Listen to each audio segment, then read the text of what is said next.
Aujourd'hui, je vous présente le Samsung Galaxy A51.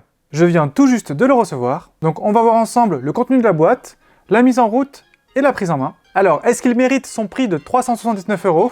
C'est ce qu'on va voir ensemble.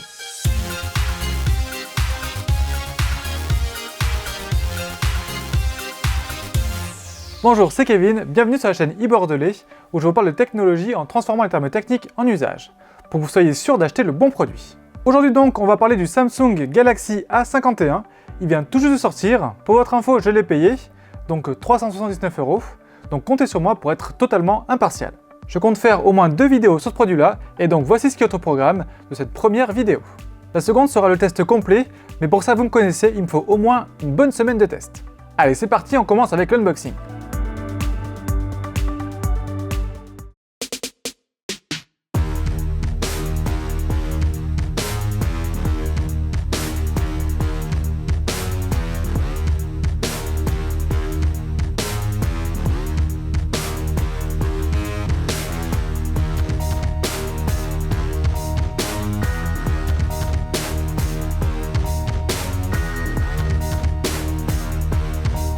Dans la boîte, rien de transcendant, on a vraiment le strict minimum, à savoir le téléphone forcément, de la documentation. Il y a aussi le chargeur avec son câble USB type C. Le chargeur qui est fourni est compatible avec la fast charge, donc ça c'est super pour pouvoir charger rapidement son téléphone. Par contre le kit main libre est vraiment pas quali, voilà, c'est du vieux plastique, je vais même pas le déballer. Maintenant on va parler du look. Au dos du téléphone, on a droit à un revêtement en plastique. Même si c'est du plastique, je trouve que ça imite quand même pas mal le verre. Et en plus, il y a un traitement qui nous permet d'avoir des reflets colorés comme ça, donc c'est assez prismatique. Je trouve ça vraiment réussi, surtout dans cette gamme de prix. Après, forcément, le plastique en main, c'est quand même un petit peu moins premium que le verre. Mais par contre, l'avantage, c'est que si jamais le téléphone tombe, voilà, le plastique, forcément, ça a beaucoup moins de chances de se briser que le verre. Sur le côté, on a aussi droit à du plastique qui, cette fois, imite le métal. Là, c'est un peu moins bien réussi. On voit clairement que c'est pas du métal. Et sur le devant, par contre, forcément, c'est du verre. Comme vous pouvez le voir, l'écran recouvre quasiment totalement la face avant, sauf la petite bulle qui est juste au-dessus, qui renferme l'appareil photo frontal. Et enfin, côté prise en main, le téléphone tient plutôt bien dans la main, donc ça c'est vraiment bien, surtout pour un téléphone aussi grand. Ça, je pense que c'est aidé par le plastique, voilà, ça glisse moins que le verre. Par contre, comme le verre, ça va aussi bien attraper les traces de doigts. On va maintenant parler de la connectique. Alors la connectique, c'est vraiment un vrai point fort de ce téléphone-là. On va voir déjà un port USB-C, donc ça c'est devenu la norme, hein. Heureusement qu'on a un port USB-C, mais voilà, grâce à ça, on va pouvoir avoir une charge rapide et des transferts de fichiers aussi plus rapides. Juste à côté, on a une prise jack, et oui, c'est de plus en plus rare maintenant dans les mobiles, donc c'est vraiment un point fort. Voilà, vous n'avez pas besoin d'acheter un adaptateur en plus ou de jeter votre casque filaire. Avec ce mobile-là, vous pourrez toujours brancher vos appareils en jack. Autre chose super, il dispose de 2 emplacements pour carte SIM, donc ça par exemple, si comme moi vous avez un mobile pro et un mobile perso, ça vous permet de ne pas avoir 2 mobiles dans la poche. Et en plus de ça, on peut aussi étendre le stockage avec une carte micro SD. Donc si vous prenez beaucoup de photos par exemple, ça va être super pour vous. Maintenant, on va parler des specs techniques. Vous le savez, j'aime pas trop parler technique, je préfère parler usage. Donc ce qu'on va faire, c'est que pour cette fiche technique là, on va essayer de traduire à chaque fois en usage. Alors déjà, l'écran mesure 6,5 pouces. Donc comme vous pouvez voir, c'est nettement plus grand que mon iPhone XS. Pour vous donner une petite idée, ça va être un peu plus grand qu'un Samsung S10 Plus. Ça va être la même taille d'écran qu'un iPhone 11 Pro Max par exemple. Voilà, donc là on est vraiment dans les grandes tailles d'écran, donc c'est vraiment idéal pour consommer du contenu vidéo. Niveau stockage, il dispose de 128 Go. Même chose ici, c'est hyper confortable, donc vous pouvez vraiment prendre des photos, des vidéos, stocker des applications, des jeux, sans souci. Et en plus, comme je l'ai dit juste avant, vu qu'on peut étendre la mémoire avec une carte micro SD, peu importe son usage, niveau stockage, on a vraiment ce qu'il faut. Côté processeur, on a un 8 coeurs cadencé à 2,3 GHz, accompagné de 4 Go de RAM. Alors ça sert à quoi? C'est tout simplement ce qui va permettre à mon téléphone de réfléchir. C'est-à-dire que plus le téléphone a un gros processeur et plus il a de RAM, plus il peut traiter l'information en grande quantité et rapidement. Alors sur ces specs-là, c'est à partir de là qu'on commence à voir que le téléphone n'est pas du très haut de gamme. On est quand même dans une puissance qui est assez moyenne, avec une quantité de RAM qui est aussi assez moyenne. Maintenant, on est habitué à avoir des téléphones haut de gamme avec 8 Go de RAM, 10, même 12 des fois. Mais ça vous suffira largement pour tous les usages plutôt communs. Donc par exemple, naviguer sur internet, écouter de la musique, regarder des photos, prendre des vidéos, regarder de la vidéo, jouer à des jeux.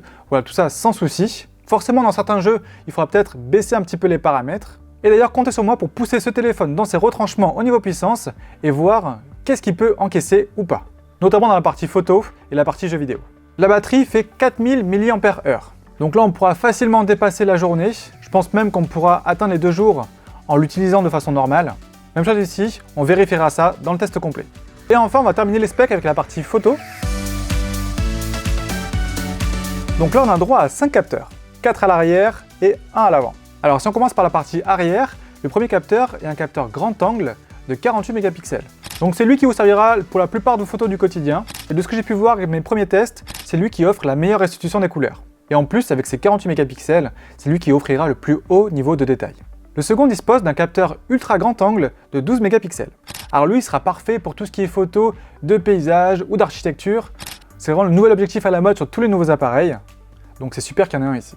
Le troisième ne va pas nous permettre de zoomer, il va nous permettre de faire des photos en macro. Donc c'est-à-dire de faire des photos de très près. En effet, il est capable de faire la mise au point sur des objets qui se situent entre 3 et 5 cm de l'objectif. Donc on va vraiment pouvoir faire des photos de très près. À mon avis, ça va être super sur des photos de nourriture par exemple, ou dans la nature, voilà, je sais pas, sur des insectes ou sur des petites feuilles. Et on aura en plus un beau flou d'arrière-plan bien naturel.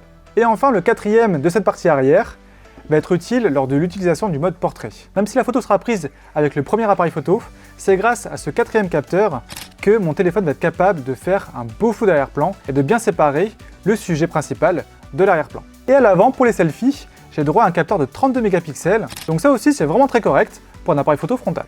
On va maintenant parler de la mise en route.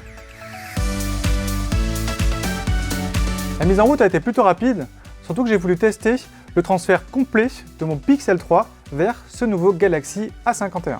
Je pense que vous êtes comme moi, lorsqu'on change de mobile, on a forcément envie de récupérer quasiment l'intégralité de ses anciennes données sur son nouveau téléphone. Donc là, grâce à l'application Smart Switch de Samsung, ça a été super simple. Il m'a suffi juste de télécharger l'application sur mon ancien téléphone, donc mon Pixel 3, de connecter les deux mobiles. Donc pour ça, j'avais le choix soit entre du sans fil et du filaire. Personnellement, j'avais un câble USB type C des deux côtés, donc j'ai plutôt opté pour la solution filaire, mais voilà, vous pouvez savoir que ça marche aussi en sans fil. Par contre, pour les iPhones, ce sera du câble uniquement. Ensuite, j'ai pu choisir ce que je voulais transférer, donc dans mon cas, j'ai tout coché, et l'application m'a clairement dit ce qui n'était pas possible de transférer. Voilà, j'ai vraiment beaucoup aimé sa transparence, on sait clairement ce que je vais avoir à la fin et ce que j'aurai pas. À partir de là, le transfert se continue en tâche de fond, et donc moi je peux tranquillement continuer ma mise en route. Au final, l'estimation de 20 minutes que j'avais au début, c'est trouvé correct. Donc pour un peu plus de 20 Go transférés, j'ai trouvé ça plutôt rapide. Côté sécurité, pendant la mise en route, on va pouvoir paramétrer la façon dont on veut déverrouiller son mobile. Pour ça, forcément, on a droit à un code, on a aussi droit à la reconnaissance faciale, donc ça part d'une photo, donc c'est pas terrible. Et bien sûr, le capteur d'empreinte. Ici, le capteur d'empreinte est situé sous l'écran. En fait, lorsque j'appuie à un endroit précis de l'écran, il va y avoir une lumière qui va éclairer mon empreinte, et c'est comme ça que le téléphone va reconnaître mon doigt. Ce qui est bien, c'est que je peux paramétrer plusieurs doigts. Par exemple, moi j'ai programmé le pouce et l'index. Le pouce, ça va être lorsque j'ai le téléphone en main, et l'index, ça va être lorsque le téléphone est posé sur la table, par exemple. Petit truc à savoir, j'ai remarqué que c'était quand même beaucoup plus lent à déverrouiller par rapport au capteur d'empreinte de mon Pixel 3. On va voir à l'usage si c'est dérangeant, mais voilà, il faut savoir, c'est plus lent. Enfin, pour déverrouiller mon mobile, j'ai juste à appuyer directement sur l'écran à l'endroit où il y a le capteur d'empreinte. Malheureusement, écran éteint, il n'y a rien qui m'indique là où il est, mais voilà, je suis sûr qu'après 2 ou 3 jours d'utilisation, mon doigt tombera tout seul dessus. On va parler maintenant de la navigation générale du mobile. Alors le mobile embarque Android 10 et la surcouche de Samsung, donc qui s'appelle One UI 2.0. Autant j'étais pas vraiment fan de l'ancienne surcouche de Samsung, autant depuis qu'ils sont passés à One UI, j'aime vraiment cette surcouche.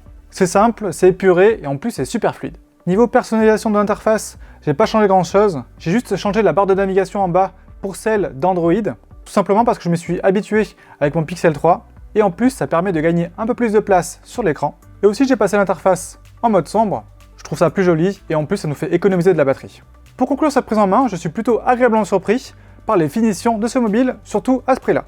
À moins de 380 €, il est tout simplement 3 fois moins cher que l'autre gamme de chez Samsung, donc qu'un Note 10 Plus par exemple. Et donc ça se demandait s'il est toujours nécessaire d'acheter le haut de gamme, donc un Galaxy S ou un Galaxy Note. C'est précisément à cette question-là qu'on répondra lors du test complet. Est-ce que ce mobile couvre tous vos usages ou est-ce que vous avez encore besoin d'acheter du haut de gamme? Comptez sur moi pour le pousser vraiment dans ses retranchements, aussi bien en termes de puissance qu'en termes de photos. Pour ne pas rater cette vidéo, pensez à vous abonner et bien sûr à activer la petite cloche. Si le produit vous intéresse, je vous mets quelques liens en description pour l'acheter au meilleur prix. N'hésitez pas à poser toutes vos questions en commentaire, j'y répondrai avec grand plaisir. Et si vous avez des idées d'usage que vous aimeriez que je teste, je lirai tous les commentaires. Pensez à laisser un pouce bleu si la vidéo vous a plu, ça motive vraiment. Et nous on se retrouve la semaine prochaine en vidéo.